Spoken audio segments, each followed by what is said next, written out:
Filipi pasal yang pertama ayat 20 sampai 26. Dan saya akan bacakan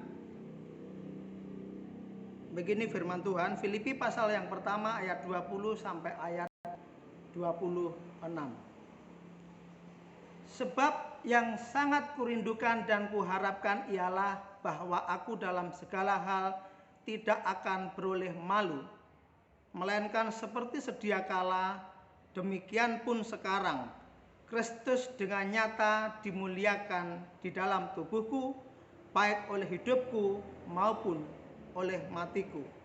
Karena bagiku hidup adalah Kristus dan mati adalah keuntungan. Tetapi jika aku harus hidup di dunia ini, itu berarti bagiku bekerja memberi buah. Jadi mana yang harus kupilih? Aku tidak tahu. Aku didesak dari dua pihak. Aku ingin pergi dan diam bersama-sama dengan Kristus. Itu memang jauh lebih baik. Tetapi lebih perlu untuk tinggal di dunia ini karena kamu. Dan dalam keyakinan ini tahulah aku akan tinggal dan akan bersama-sama lagi dengan kamu sekalian, supaya kamu makin maju dan bersukacita dalam iman, sehingga kemegahanmu dalam Kristus Yesus makin bertambah karena aku apabila aku kembali kepada kamu. Amin.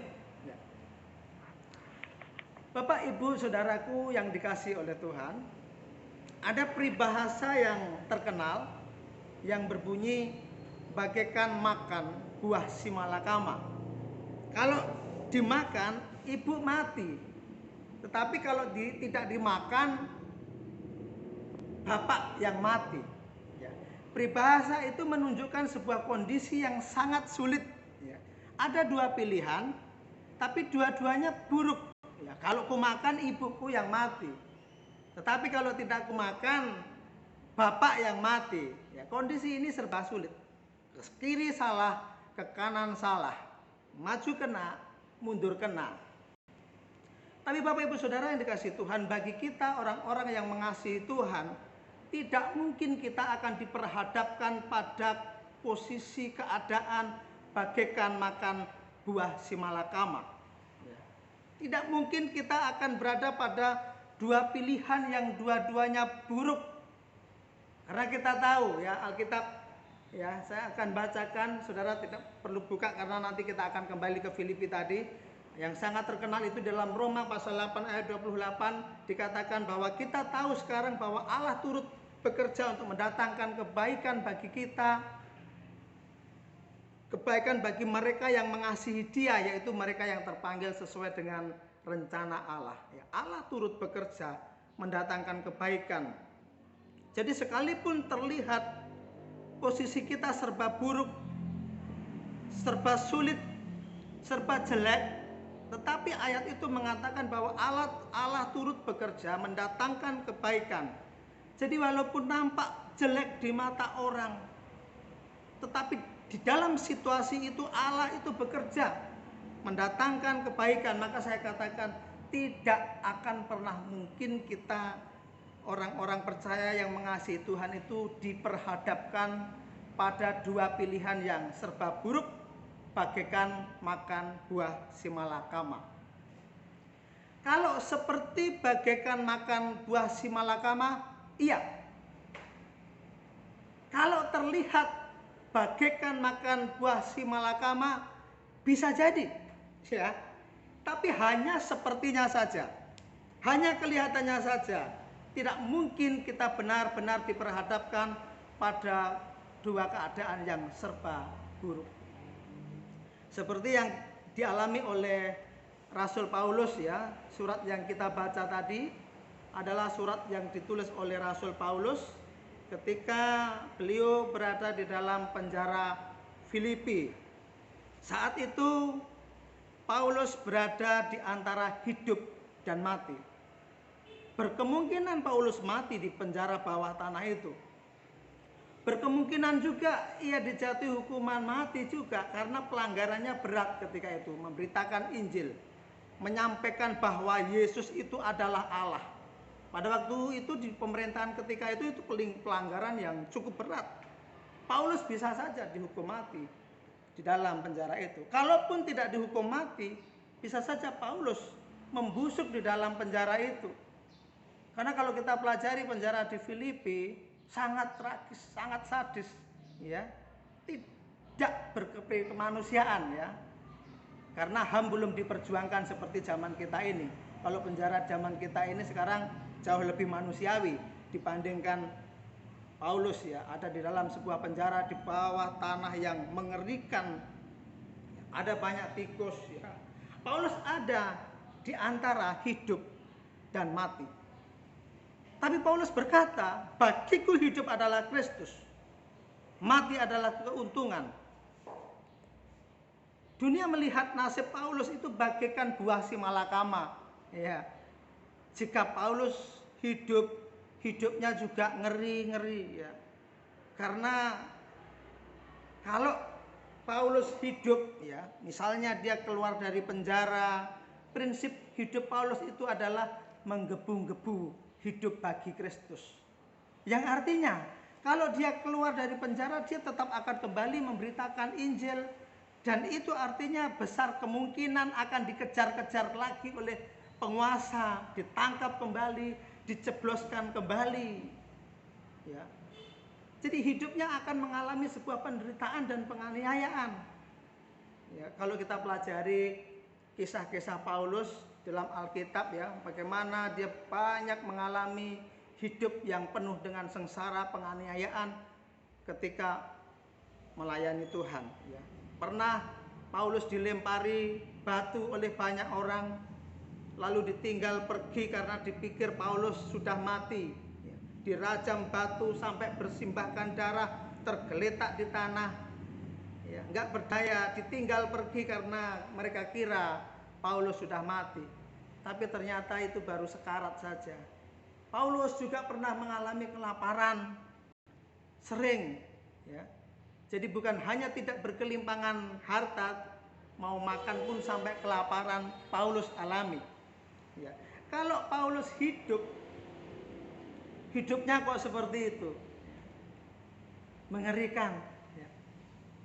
Tetapi seandainya pilihan yang kedua, Paulus mati, dunia juga akan mengejek dan menertawakan sebagai kekalahan, ya. Itukah yang disebut rasul? Akhirnya hanya mati membusuk di dalam penjara, ya. Semua akan mengejek, orang dunia akan mengejek, menertawakan. Itu loh Paulus yang sok-sok sungguh-sungguh di dalam Tuhan, ternyata hanya akan berakhir mati membusuk di dalam penjara. Dunia akan melihat itu sebagai sebuah kekalahan, ya. Dunia melihat Paulus bagaikan makan buah simalakama. Kalau hidup mengerikan, hidupnya penuh penganiayaan.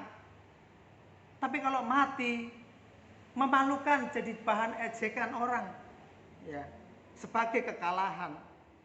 Tapi Bapak Ibu Saudara yang dikasih oleh Tuhan, bagaikan makan buah simalakama itu hanya kelihatannya saja. Bagaikan makan si buah simalakama itu hanya sepertinya saja seperti itu. Di dalam diri Paulus tidak pernah dia merasakan, ya, dia merasa bahwa bagaikan makan buah simalakama. Paulus tidak merasa didesak oleh dua keadaan yang sama-sama buruk, ya. Tetapi sebaliknya, Paulus didesak oleh dua pilihan yang sama-sama baik. Mari kita lihat buktinya di ayat 22. Ayat 22 kita akan lihat bersama di situ.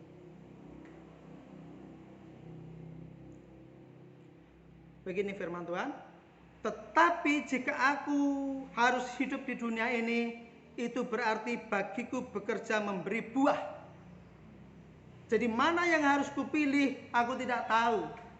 Aku didesak dari dua pihak. Aku ingin pergi dan diam bersama-sama dengan Kristus, itu memang jauh lebih baik. Tetapi lebih perlu untuk tinggal di dunia ini karena kamu. Dan dalam keyakinan ini tahulah aku akan tinggal dan akan bersama-sama lagi dengan kamu sekalian supaya kamu makin maju dan bersukacita dalam iman. Dari ayat ini kita lihat memang Paulus didesak oleh dua pihak.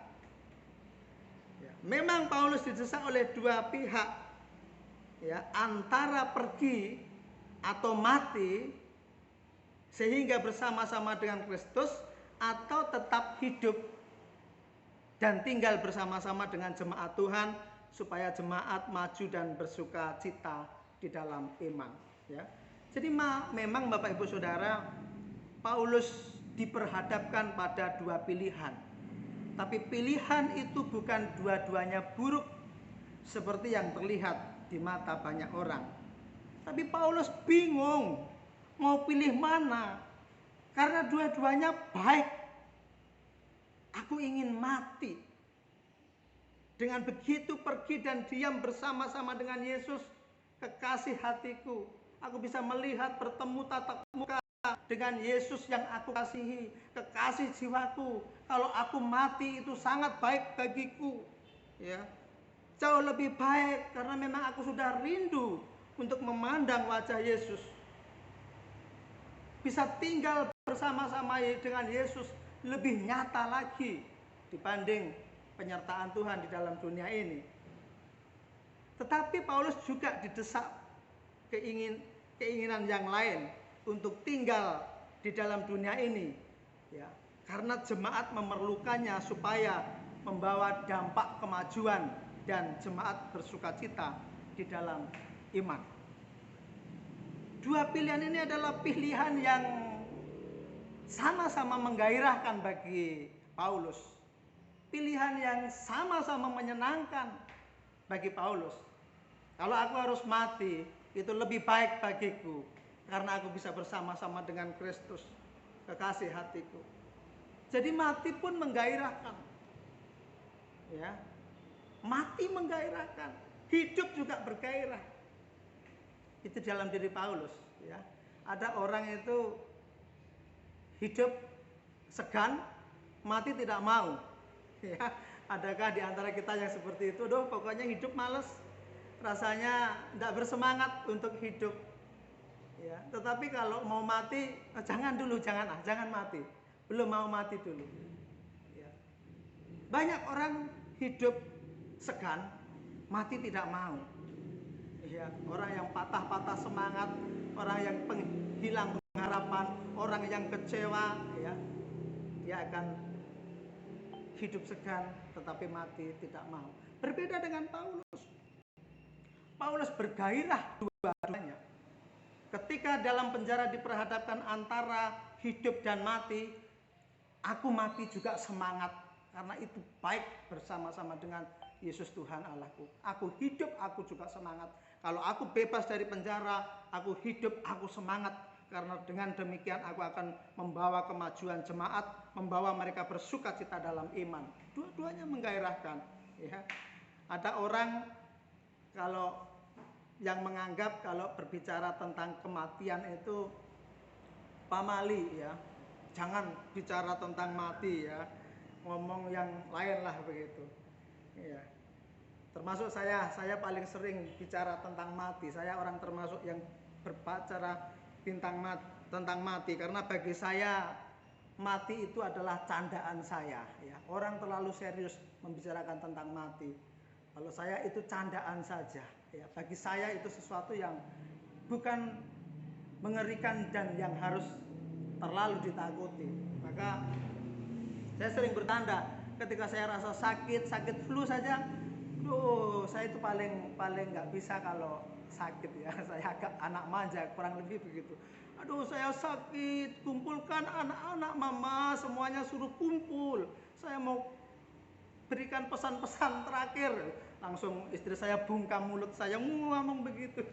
Ada seringkali yang mengatakan pamali, ya, ngomong tentang kematian. Tapi bagi saya kematian itu bukan sesuatu yang harus kita takuti, ya. Kecuali kalau Bapak Ibu Saudara hidupmu main-main dan kau belum memaksimalkan diri, maka kematian adalah sesuatu yang menakutkan. Tapi kalau kita sudah merasa aku sudah maksimal apa yang aku bisa, ya, bukan sempurna ya. Saya juga bukan manusia sempurna. Ada begitu banyak kekurangan kelemahan saya. Tapi saya selalu berusaha maksimal yang bisa kulakukan. Kalau saya sudah maksimal, untuk apa saya takut mati? Untuk apa saya minta waktu yang terlalu panjang lama-lama? Itu sekarang saya sedang nggak main-main kok jalani hidup ini. Saya sudah maksimal kok gitu loh. Ya, jadi saya Bapak Ibu Saudara sering buat itu sebagai kematian, sebagai candaan saja, karena saya memang nggak takut itu ya. Yang saya takuti itu kalau sakit. Kalau sakit saya takut, apalagi saya melihat orang-orang yang sakit berkepanjangan dulu itu, menderita sekali ya. Kalau bisa nggak usahlah melewati sakit yang berkepanjangan itu ya. Aduh, sudah merepotkan keluarga, membuat diri sendiri juga menderita ya. Mau saya kalau bisa tiba-tiba ambruk gitu loh ya, lalu mati berjumpa dengan Yesus, itu jauh lebih baik ya. Sekitar seperti 2 bulan yang lalu, ketika saya ada di mimbar gereja Bapak Ketua Umum kita, Bapak Clement ya, tiba-tiba di mimbar saya ambruk ya. Sebelum ambruk saya berteriak, ampuni saya Yesus, selamatkan jiwa saya Yesus. Saya pikir hari itu saya sudah ke Firdaus bersama-sama dengan Yesus ya. Tapi ternyata masih hidup sampai sekarang ya. Saya pikir begitu. Saya pernah melihat tayangan-tayangan di YouTube, orang dalam keadaan sementara khotbah tiba-tiba ambruk. Enak sekali kayak gitu ya, nggak perlu sakit ya. Kalau saya boleh pesan ke Tuhan, saya mau aja yang seperti itu, nggak usah sakit.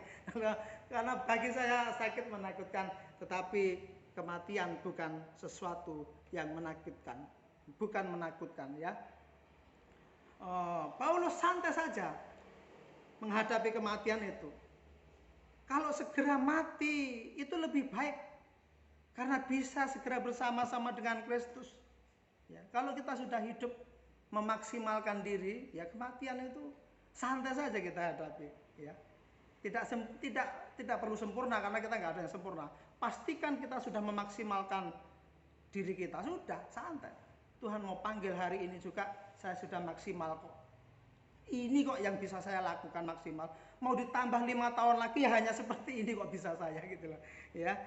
Jadi kalau Paulus santai saja. Kalau harus mati, saya semangat karena saya bisa bersama-sama dengan Kristus. Tetapi kalau saya diberi kesempatan untuk hidup, keluar dari penjara, saya bisa tinggal bersama-sama dengan jemaat, itu juga baik. Karena saya diperlukan untuk membuat maju dan sukacita jemaat iman. Jadi Bapak Ibu Saudara, tidak bagaikan makan buah simalakama, tetapi berada pada 2 pilihan yang sama-sama menarik bagi Paulus. Sama-sama antusias, sama-sama semangatnya. Mati semangat, hidup ya semangat. Bagiku hidup adalah Kristus, mati adalah keuntungan. Bapak Ibu Saudara yang dikasihi Tuhan, hidup adalah Kristus, mati adalah keuntungan, merupakan satu kesatuan ya. Artinya kalau hidup kita bagi Kristus, maka mati kita adalah keuntungan. Ini satu kesatuan. Jangan coba-coba untuk dipisah-pisahkan. Tapi kalau hidup kita tidak bagi Kristus, ya jangan terlalu berharap bahwa matiku adalah keuntungan. Kenapa? Karena ini adalah satu kesatuan. Bagiku hidup adalah Kristus, mati adalah keuntungan. Siapa yang mengalami mati yang beruntung? Tentunya orang yang hidup bagi Kristus ya, yang sudah lahir baru, terima keselamatan Yesus. Kalau orang masih hidup dengan manusia lamanya, hidup bagi dirinya sendiri, tidak hidup bagi Tuhan, tidak hidup bagi Kristus, mati itu bukan keuntungan. Ya. Jangan dipotong-potong itu ya. Jangan terjebak hanya karena kita sudah keluar masuk gereja maka kita merasa matiku adalah keuntungan. Ya. hanya karena kita seorang pendeta, seorang gembala, lalu kita terjebak oleh situasi itu, matiku adalah keuntungan. Pastikan dulu, ya, engkau hidup bagi Kristus atau bukan. Pastikan dulu ada Kristus benar-benar di hatimu kah? Ya, hidupku dan hidupmu harus mengalami lahir baru itu. Kesukaan kita adalah kita bukan lagi tentang cinta dunia ini dan segala dosa-dosanya, tapi cinta akan Yesus dan dorongan untuk hidup bagi Kristus. Ya. Kalau tidak ada itu sekalipun Bapak Ibu Saudara keluar masuk gereja, ya, pelayanan, ya, matimu dan matiku bukanlah keuntungan. Matiku dan matimu adalah kerugian. Ya, mari saya akan bacakan dalam Matius pasal 7, nanti kita akan kembali ke Filipi lagi. Matius pasal yang ke-7 ayat yang ke-21. Ini juga ayat yang terkenal sekali dan saya akan kembali untuk mengingatkan kita bersama. Bukan setiap orang yang berseru kepadaku, Tuhan, Tuhan, akan masuk ke dalam kerajaan surga, melainkan dia yang melakukan kehendak Bapa-Ku yang di surga. Pada hari terakhir banyak orang akan berseru kepadaku, Tuhan, Tuhan, bukankah kami bernubuat demi namamu dan mengusir setan demi namamu dan mengadakan banyak mujizat demi namamu juga?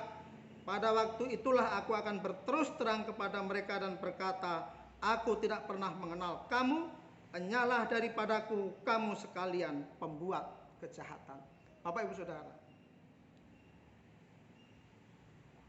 bukan orang yang menyebut Tuhan, Tuhan yang akan terima surga, tetapi yang melakukan kehendak Bapa.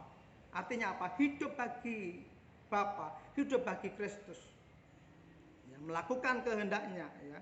Karena pada waktu itu akan ada banyak orang berseru-seru, Tuhan, bukankah aku sudah bernubuat demi namamu, aku sudah menyembuhkan orang demi namamu, aku sudah menjadi pendeta misalnya, ya. Aku sudah mengadakan banyak mujizat demi namamu. Tetapi Yesus akan berterus terang berkata, aku tidak mengenal kamu, enyahlah daripadaku kamu sekalian pembuat kejahatan. Perhatikan ini, camkan ini. Nanti akan ada banyak berseru, bukankah aku ini seorang pendeta, Bapak, Yesus, Tuhan, tidak salahkah itu? Jangan-jangan Tuhan salah lihat, saya ini pendeta GPP loh Tuhan. Misalnya saudara akan ada yang berteriak-teriak seperti itu, ya. Tuhan, aku ini ketua BPW loh. Tuhan, aku ini ketua BPD, ya. Bahkan berkata, Tuhan, aku ini ketua sinode, aku ini ketua umum sinode loh. Aku ini ketua pembina loh, ketua pertimbangan loh. Aku ini pendiri gereja loh. Ada banyak hal nanti yang akan kita sampaikan kepada Tuhan. Karena ngeri, ternyata kok tempat kita tidak bersama-sama sebagai orang-orang yang diselamatkan. Kita akan berteriak-teriak, ya, menyampaikan berbagai alasan kita. Tetapi Tuhan akan berterus terang, enyahlah, hai kamu sekalian pembuat kejahatan, aku tidak mengenal kamu. Enyahlah. Oleh sebab itu Bapak Ibu, mari kita perhatikan bagaimana pelayanan kita, bagaimana pelayanan kita, ya. Jangan dijadikan kedok pendetamu dan pendetaku hanya untuk hidup bagiku, bukan hidup bagi Tuhan. Jangan dijadikan kedok jubahmu itu, jubah pendetamu dan juga jubah pendetaku, status kita sebagai pendeta. Karena itu tidak akan membuat kita beruntung, ya. Tuhan tidak akan mengenal, hai engkau orang pembuat kejahatan. Dikatakan di situ, dikatakan Tuhan, Tuhan, ya. Sampai diulang Tuhan 2 kali, ini menunjukkan ini orang yang sungguh-sungguh sebenarnya menyebut Tuhan dengan Tuhan, Tuhan, bukankah aku sudah bernubuat, bukankah aku banyak mengadakan mujizat demi namamu. Tetapi ternyata Tuhan katakan kamu pembuat kejahatan. Ya. Kalau engkau menyebut Tuhan, Tuhan, lepaskan kejahatan. Baru hidupmu adalah hidup bagi Kristus, matimu adalah mati keuntungan. Akhir-akhir zaman seperti ini Bapak Ibu, ada banyak pemimpin-pemimpin agama, ada banyak pendeta ya, menggunakan jubah kependetaannya, menggunakan posisi kepemimpinannya untuk hidup bagiku, bukan hidup bagi Kristus. Ya, oleh sebab itu saya mengajak merenungkan kembali kehidupan kita, pelayanan kita. Firman ini bukan hanya untuk Bapak Ibu Saudara semua, tetapi juga untuk diri saya sendiri. Saya harus memastikan jangan sampai saya gunakan jubah kependetaan saya ya sebagai kedok mencari keuntungan diri, supaya dihormati orang, supaya mendapat keuntungan dari situ, bukan. Tetapi bagiku hidup adalah Kristus. Ya. Supaya apa? Supaya mati kita adalah mati yang menguntungkan. Ya kalau kita belum hidup bagi Kristus, saya katakan tadi, jangan terlalu GR, jangan terlalu percaya diri bahwa matiku adalah keuntungan. Sebab jika kita tidak hidup bagi Kristus, mati kita adalah mati celaka. Kenapa? Karena mati artinya habis sudah waktu kita untuk bertobat. Habis sudah waktu kita untuk mengumpulkan harta di surga. Mati artinya habis sudah waktu kita untuk membenahi iman dan hidup kita yang benar. Jadi bukan keuntungan. Karena habislah waktu kita untuk menyenangkan Tuhan. Padahal kita masih main-main di dalam mengikut Tuhan. Main-main di dalam melayani Tuhan. Ternyata mati. Habislah waktu kita untuk membuat berkenannya hati Tuhan. Mati berarti habislah waktu kita untuk berjuang bagi keselamatan kita. Menguntungkan apa? Seperti ini.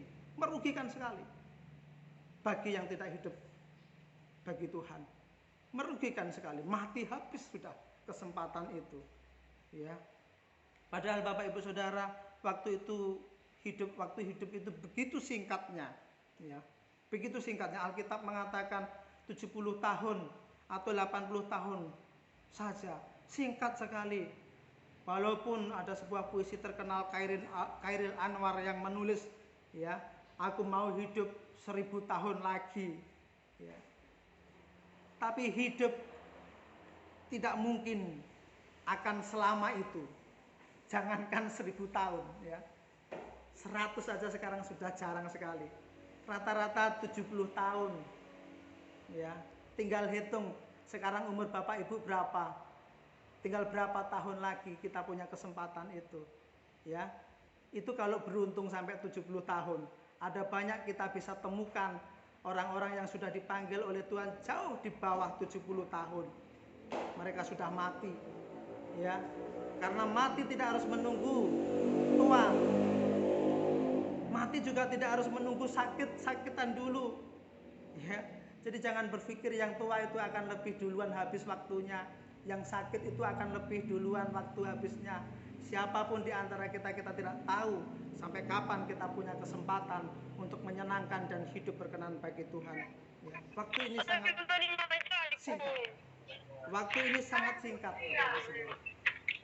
Dan itu menentukan apakah kita mati sebagai orang beruntung atau mati sebagai orang celaka dan rugi. Waktu ini sangat singkat dan menentukan bagaimana keberadaan kita di dalam kekekalan. Perbuatan baik kita semuanya tercatat, perbuatan jahat kita semuanya tercatat, dan kita harus mempertanggungjawabkan sendiri, bukan tidak bisa diwakili oleh orang lain. Kita harus mempertanggungjawabkan sendiri. Dan itu semua akan menentukan bagaimana keberadaan kita di surga nanti. Ya, seandainya, ya, anggap saja misalnya kita semua ini sama-sama di surga. Itu pun keberadaan kita itu berbeda-beda, ya. Surga keberadaan saya dengan Pak Alfian tidak akan mungkin sama. Karena itu bergantung dari apa yang kita tabur. Surganya Paulus gak akan mungkin sama dengan surga saya. Enak saya kalau saya yang tidak seberapa ini mendapatkan hidup kekekalan seindah Paulus, ya kan? Kita akan ditentukan bagaimana keadaan kekekalan nanti oleh bagaimana kita hidup ini, ya. Mengenai itu kita akan bisa bahas lain kali dasar-dasar ayat tentang itu, karena saya sekarang tidak sedang berbicara hal itu.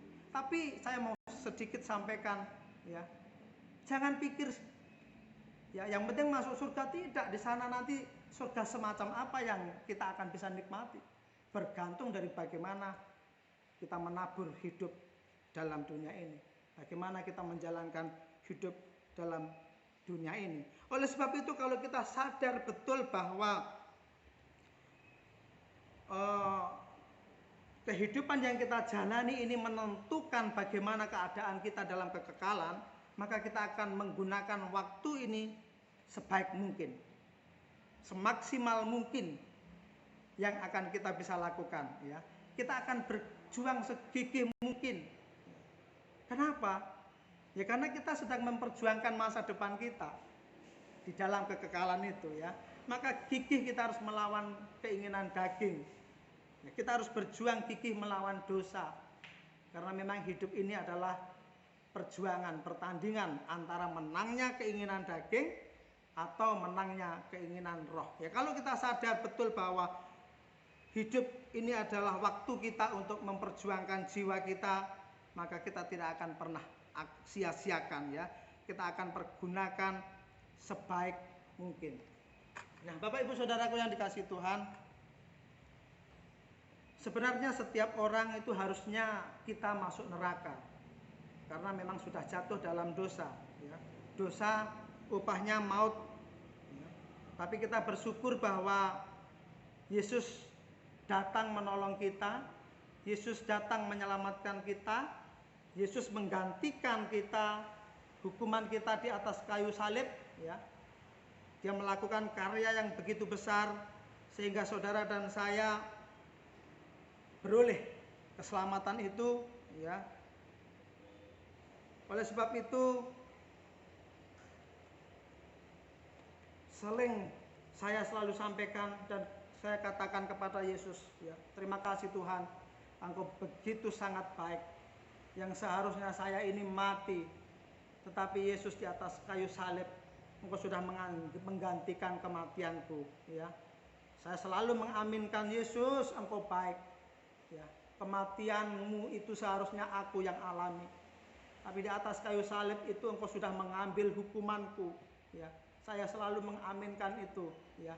Karena karyamu Tuhan, saya dibebaskan dari hukuman, ya. Nah pada saat itu Bapak Ibu, saya sebut terjadi sebuah transaksi rohani, ya. Saya ulangi lagi, ya. Terjadilah sebuah transaksi rohani, yaitu apa? Yesus telah mati bagiku dan aku harus hidup bagi Kristus. Sekali lagi saya katakan, ya. Yesus, Engkau telah mati bagiku di atas kayu salib sehingga aku beroleh hidup. Lalu hidupku ini Tuhan adalah bagi Kristus. Yesus mati bagiku, hidupku bagi Kristus. Ini harus sesuatu yang kita tanamkan dalam diri kita. Kita sadari betul, harusnya kita ini mati kok.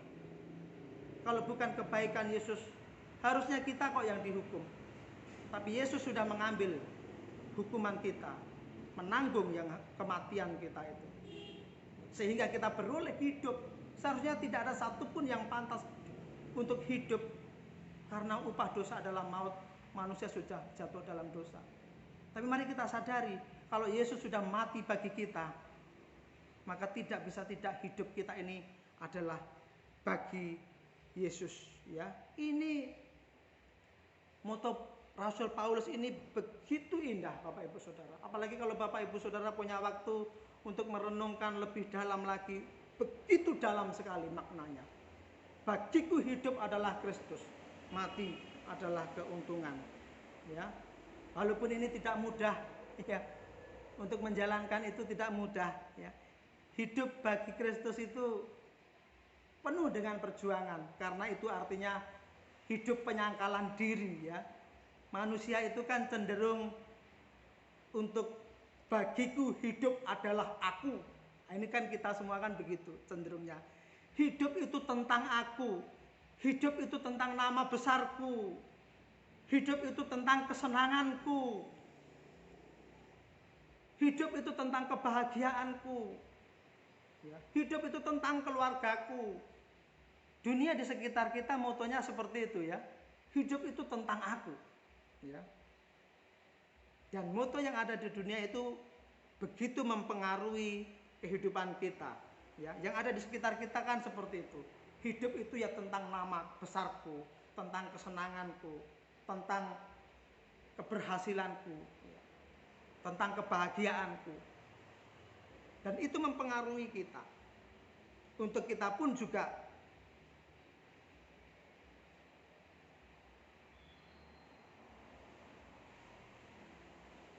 itu pun juga akan mempengaruhi kita ya. Kita pengen juga hidup seperti mereka ya.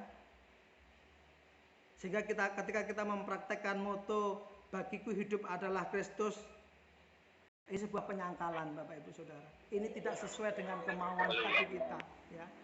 Setiap orang maunya bahwa bagiku hidup itu tentang aku. Ya.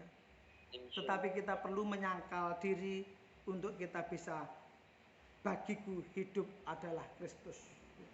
Kalau kita mau jujur, saudara yang dikasihi Tuhan, kalau kita mau perseni, ya, tidak sampai 50% mungkin hidupku bagi Tuhan. Mungkin baru 10%-nya saja. Mungkin ada yang 20%-nya saja. Selebihnya adalah tentang aku, tentang nama besarku, tentang keuntunganku. Ya. Kalau kita mau jujur, itulah kita. Masih terlalu jauh. Jauh sekali dari bagiku hidup adalah Kristus. Maka yang baru 10%, mari naikkanlah menjadi 20%. Yang 20% naikkanlah lagi menjadi 30%. Yang sudah 50% naikkan lagi menjadi 60%. Jadi masing-masing kita harus berlomba untuk meningkatkan tentang bagiku hidup adalah Kristus. Ya, kita harus tingkatkan masing-masing. Banyak orang yang tidak mengerti akan pentingnya moto hidup bagiku hidup adalah Kristus. Ya, apalagi dunia di sekitar kita memberi contoh ya bahwa hidup itu bagi aku. Maka ketika kita menjalani hidup itu bagi aku, ya kita merasa wajar kadangkala, merasa normal. Ya. Karena sekitar kita semuanya juga banyak yang seperti itu. Sehingga ketika kita egois, kita merasa wajar saja. Di sekitar saya juga kebanyakan orang seperti itu ya. Orang memikirkan tentang kesenangannya sendiri, itu biasa. Orang memikirkan tentang senangnya perasaan sendiri, merasa normal karena di sekitar kita seperti itu. Padahal sesungguhnya Allah menghendaki saudara dan saya ya. Dia yang telah mati supaya kita beroleh hidup, maka hidup kita Tuhan mau hidup kita baginya. Hidup bagi Tuhan artinya apa? Perbuatan, perkataan, dan tingkah laku kita harus pikirkan Tuhan. Kira-kira Tuhan senang gak ya dengan apa yang saya lakukan ini? Kira-kira perasaan Tuhan seperti apa ya? Ya. Kita harus kaitkan hidup kita ini dengan kesenangan Tuhan. Perasaan Tuhan kira-kira senang gak ya dengan cara hidupku ini? Lalu kita harus setengah mati berjuang untuk mengalahkan kesenangan kita, mengalahkan perasaan kita demi menyukakan hati Allah. Ya, ini yang saya sebut perlunya penyangkalan diri. Sehingga kita terus melatih diri untuk bukan hanya hidup tentang aku, tetapi tentang Allah. Ya, kita makin tingkatkan hidupku tentang Allah, hidupku bagi Allah. Ya, biasanya kalau kita sedang ibadah atau kita sedang merenungkan firman Tuhan Zoom seperti ini, atau sedang dalam gereja, baru kita ingat tentang Allah ya. Mata hati kita tertuju kepada Allah. Tapi kalau kita sudah tutup Zoom, kita sudah beraktivitas di luar sana, kembali lagi tentang aku, tentang kesenanganku, tentang kepentinganku. Tapi marilah mulai hari ini kita semuanya melatih diri dan memikirkan diri, bagiku hidup adalah Kristus. Ya, bukan hanya ketika saat beribadah, sepanjang hidup kita, bagiku adalah Kristus. Seperti teladan Paulus, bagiku hidup adalah Kristus, mati adalah keuntungan. Bapak Ibu Saudara, kiranya firman Tuhan ini boleh memberkati kita semua, ya. Saya mengingatkan kepada kita semua, ya, mari di dalam kita menghadapi kematian yang indah, kematian yang menguntungkan, ini adalah satu kesatuan. Hiduplah bagi Kristus. Bagiku hidup adalah Kristus, mati adalah keuntungan. Jangan lagi main-main di dalam mengikuti Tuhan. Jangan lagi main-main di dalam melayani Tuhan. Jangan lagi main-main kau menggunakan jubah kependetaanmu. Jangan lagi main-main kau menggunakan jabatan posisimu yang dihormati oleh jemaat. Tapi saudara menanggung suatu beban yang kuat, ya. Bagaimana kita harus tampil benar-benar hidup bagi Kristus. Berhenti dari berpura-pura, ya. Berhenti dari menyamar kita. Saat ini mungkin kita sedang merasa berhasil, ya, penyamaran kita berhasil. Sebenarnya saya ini serigala, tapi saya berhasil menyamar sebagai domba. Di banyak orang bisa melihat kita berhasil menyamar. Tetapi saya mau katakan, di mata Tuhan tidak akan pernah engkau berhasil, ya. Karena Tuhan melihat jauh ke dalam kita. Kita semua telanjang di hadapan Tuhan. Sampai sumsum tulangmu dan tulangku Tuhan tahu. Sampai kedalaman isi hatimu Tuhan melihat dengan jelas. Ya, hentikan penyamaranmu. Kalau Bapak Ibu Saudara atau saya adalah sebenarnya serigala yang berbulu domba. Hentikan kepura-puraan kita, sebab itu sia-sia, ya. Tuhan, ya, akan ada tiba waktunya penyamaran kita terbongkar, akan tiba waktunya kita ditelanjangi, ya. Sehingga bahaya sekali kalau Tuhan katakan, aku tidak mengenal kamu, enyahlah daripadaku, hai engkau pembuat kejahatan. Oleh sebab itu Bapak Ibu Saudara, mari, ya, tangkap pesan Tuhan dalam kehidupan kita masing-masing, ya.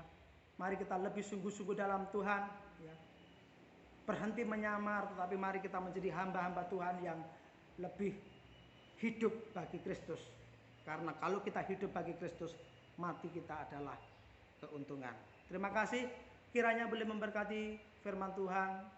Pagi hari ini kembali waktu saya serahkan kepada hambanya, Bapak Pendeta Alfian Lumentut. Puji Tuhan, terima kasih. Puji Tuhan, terima kasih. Begitu luar biasa kebenaran firman Tuhan yang menuntun kita, memperlengkapi kita pagi ini untuk masuk di dalam persekutuan doa. Kita akan berdoa syafaat. Saya percaya bahwa bekal firman Tuhan hari ini sudah cukup memberkati kita, memberikan kita kekuatan baru, memberikan kita arahan, bagaimana diingatkan tentang pilihan itu sendiri, ya. Kalau kita memandang pilihan itu yang Tuhan berikan kepada kita, sebagaimana yang disampaikan tadi melalui teladan Paulus. Paulus diberikan pilihan, dua pilihan yang sama-sama baik, ya. Dia mati, dia untung, dia juga hidup. Dia merasa itu juga perlu bagi dia, karena segala sesuatu yang menjadi pilihannya tentunya mendatangkan kebaikan. Dan kita juga bersyukur hari ini kita sudah berkumpul bersama-sama untuk boleh bersama-sama berdoa dan bahkan menerima berkat melalui kebenaran firman Tuhan.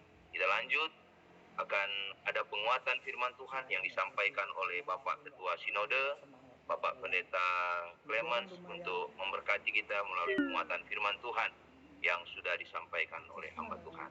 Terima kasih, kami berikan kesempatan kepada Bapak Ketua Sinode. Dipersilakan Bapak Pendeta.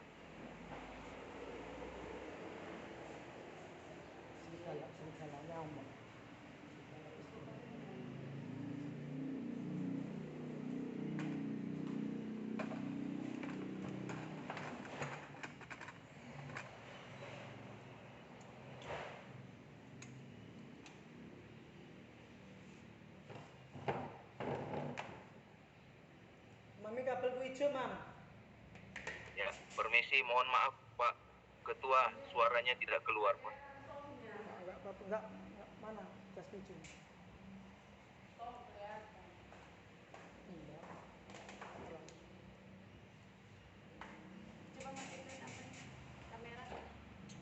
Nggak boleh, harus dihidupkan. Aturannya harus dihidupkan. Coba matikan dulu sebentar. Bisa didengar suaranya? Ya, sudah. Ya, sudah. Nah, baru Bisa?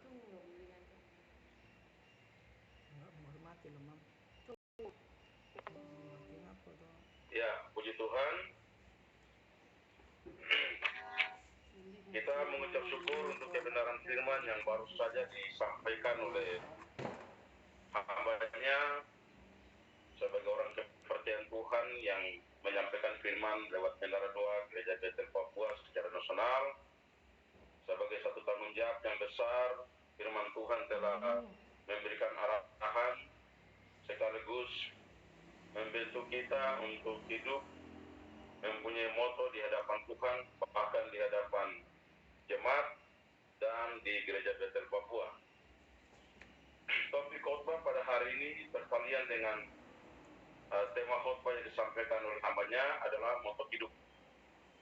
Setiap kita secara individu pasti punya moto kehidupan secara pribadi, moto kehidupan secara keluarga, dan juga moto kehidupan dalam kehidupan berjemaat, dan juga moto kehidupan secara berorganisasi. Khotbah yang terambil pada pagi hari ini di dalam Filipi tadi sangat luar biasa. Ada dua bagian yang mungkin kita perlu renungkan bersama-sama sebagai penguatan. Hidup adalah untuk Kristus dan mati adalah keuntungan, adalah satu paket. Satu paket kehidupan yang tidak bisa dipisahkan dalam perjalanan hidup kita di dalam melayani Tuhan.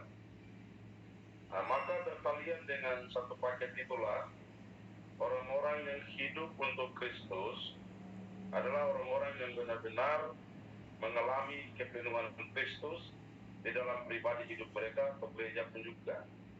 Jadi orang yang hidup untuk Kristus berarti harus memiliki sifat ilahi dari Tuhan, karakter ilahi dari Tuhan, dan tipe kepemimpinan dari Tuhan, tipe pengembalaan dari Tuhan, dan tipe pelayanan dari Tuhan. Saudara-saudaraku, moto GBP yang saya canangkan sudah masuk 13 tahun ini, sesuai topik khotbah pagi ini adalah satu hati dalam pelayanan untuk kemuliaan Tuhan. Itu moto GBP. Itu moto saya, siapapun dia yang terpanggil dalam pelayanan di Gereja Bethel Papua mencapai kepenuhan Kristus, itu adalah orang-orang yang benar-benar memiliki hati yang sama, atau satu tujuan, satu visi, sesuai dengan visi nasional kita, menjangkau belum terjangkau, melalui berita Injil, melalui buah-buah Roh Kudus, melalui kasih, melalui urapan kekudusan, untuk memenangkan banyak orang datang kepada Tuhan. Topik khotbah pada pagi ini sangat menarik sekali, karena moto GBP yang saya pakai selama ini adalah satu hati dalam pelayanan untuk kemuliaan Tuhan.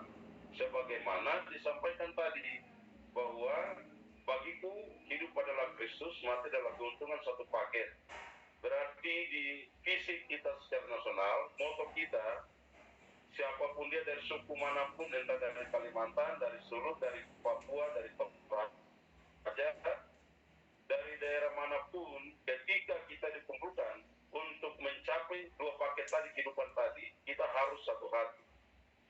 Untuk kehidupan bagi Kristus, lewat firman pada hari ini, kita harus tingkatkan kapasitas kita di dalam memimpin jemaat, di dalam melayani pekerjaan Tuhan, di dalam tugas yang dibebankan kepada kita, sebagaimana yang selalu di jemaat kita di Jayapura selalu disampaikan oleh saya, bahwa melayani Tuhan itu bukan beban, tapi itu adalah satu kehormatan yang Tuhan berikan kepada kita. Sepanjang kita melayani Tuhan sebagai satu kehormatan yang Tuhan berikan kepada kita, berarti kita harus tingkatkan kapasitas kita di dalam melayani Tuhan. Kita harus tingkatkan kualitas kita dalam melayani Tuhan. Kita harus tingkatkan bobot kita dalam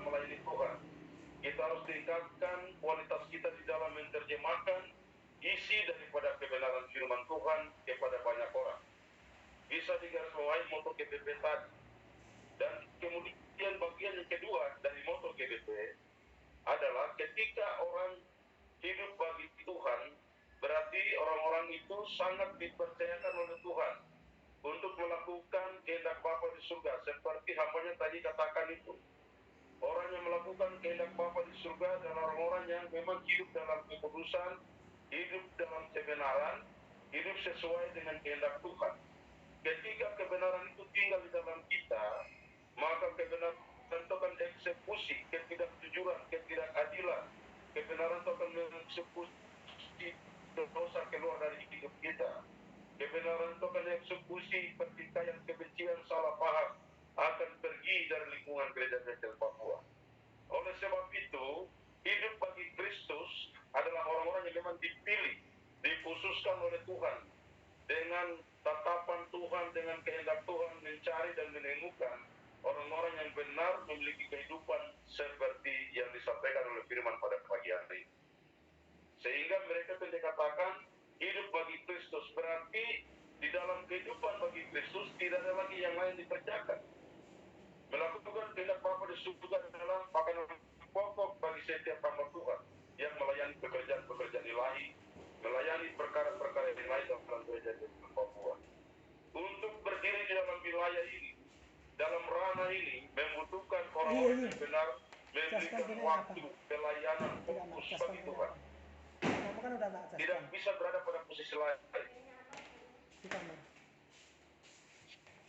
Sehingga dalam mengerti memperlengkapi kita dengan marifat yang tinggi untuk kita terus mengerti pikiran Tuhan, kita mengerti maksud Tuhan, kita mengerti rencana Tuhan. Apa yang tidak bisa kita kerjakan, kalau kita hidup bagi Tuhan, maka kita akan diperlengkapi dengan wahyu ilahi, pengetahuan, ya. Jadi saudara-saudaraku, firman pagi ini sangat luar biasa untuk membentuk kita. Disampaikan oleh ketua dewan pimpinan dengan bentuk yang lain, tapi saya sempurnakan firman ini untuk kita memahami bahwa hidup bagi Tuhan itu bukan hal yang gampang. Itu sesuatu yang sangat berat. Mencapai tingkatan itu melalui proses yang panjang, baru bisa hidup bagi Tuhan. Ada dua agenda, ada orang hidup bagi Tuhan, ada orang hidup juga bagi dosa.